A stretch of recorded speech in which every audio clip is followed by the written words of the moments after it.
Hello everyone and welcome to week 3 of our group communication class. First of all, I'd like to say that I'm really happy with all the discussion I see occurring amongst your groups, working on your group project, and just on our course material discussion boards.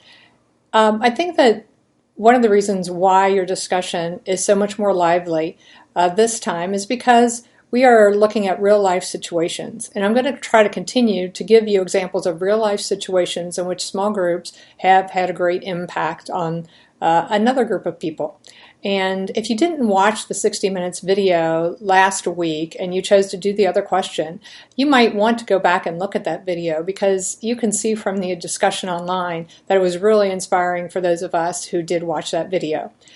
So this week we're going to look at 2 new ideas. The first idea in Chapter 5 is about how groups develop, socialize, deal with tensions, develop roles, build a cohesive and supportive environment through the communication that occurs. And then in Chapter 6, we're going to look at the diversity issue and just try to become more aware of the fact that it's a smaller and smaller world. And no matter if we're just in a small community group, a neighborhood group, an organizational group, a student group, we are going to have a lot of people with diverse backgrounds and diverse situations in those groups.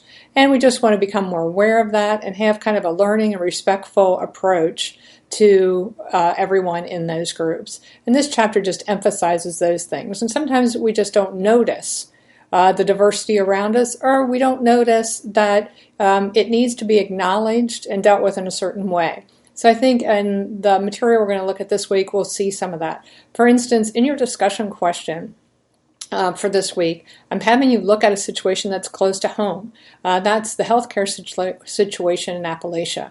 Now, this brings in both the idea of a small group who tries to make an impact on another situation. So you can apply the concepts in Chapter 5 about group norms, intention, and support to this situation. Then later in the week, when you read Chapter 6 about diversity, that really applies in this situation as well. And you can see how different groups of people get treated differently in our world and definitely in the healthcare system, and reflect on that. So that'll be an interesting episode of 60 Minutes that you can watch, and it's a short episode, about 12 minutes.